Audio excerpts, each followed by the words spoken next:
Hello everyone, Mike McConville here one more time, StringTech Workstation, Stratford, Ontario, Canada.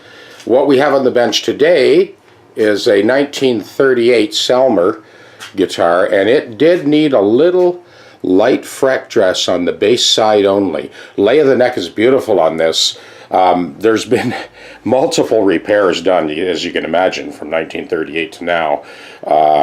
Cracks in the top and so on and so forth. They've all been repaired, some done expertly, some done not quite so expertly. But the instrument is one of Denny's favorite. It has an amazing voice, and we're going to fit the new bridge. The other guitar we're working on today is this Peavey guitar, which this has been completely refretted now with the EVO fret wire. Incidentally, I do need to say thank you to the new flood of subscribers to the StringTech Workstation's YouTube channel. We're happy to say that we've reached our 1,000 subscriber mark. Thanks to your support and encouragement. The body on this one is featherweight, and that's why it has such an explosive voice. This Peavey TC60, I think it's called. Amazing pickups on this thing. Anyway, this is the guy's favorite guitar. He's got a telly he wants to drop off when this one's done. So we're going to bring this one right up to snuff. That'll be done today.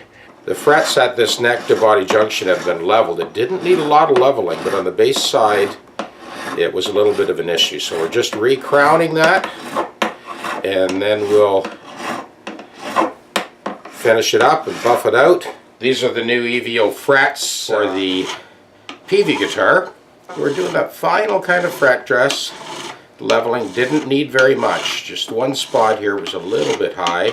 That was sanded down when we had the frets out before we put the new EVO 151. 100 wide, 51 thou high. Well, we're leveling here, but we're also removing the residue of lacquer off the crowns of the frets. Like I said, I'm doing this in tandem with that Peavey guitar, the two fret dresses, in remarkable shape, really.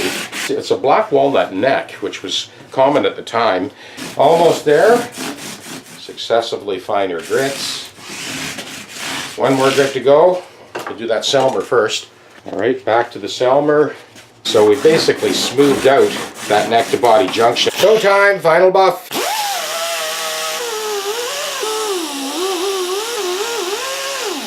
The fretwork is now completed. Even my level 1 students are doing perfect fretwork in a fraction of the time, a fraction of the effort. For the guys that are just getting into this type of work, it's a beautiful safety net to know that the guitar is not going to slip or move. So you can see, the work done on this Peavey. This is the second time we had to mask. You don't have to do this with a rosewood fingerboard or an ebony fingerboard, but with a maple you got to proceed with caution. A lot of extra work to do the maple refret or maple fret dress correctly. Interesting to look at this 1938 fingerboard. You can see how much better the ebony wears over rosewood or maple. And the ebony is held up magnificently. We still need to fit that new bridge and intonate it. Radius gauge is already made, intonation is already done, so it's really just a matter of finishing up that compensated nut.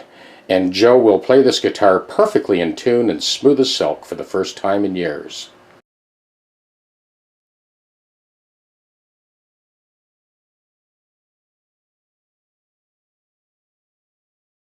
I also want to mention that for those of you who are shipping instruments up from the US, please contact me beforehand.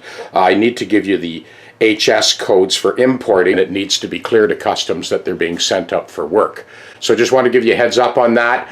Please remember, I'm a one-man shop. I don't have any apprentices. I'm the only guy that's going to touch your guitars. So I do have to book this work in. In the meantime, we'll keep you abreast of all the new developments.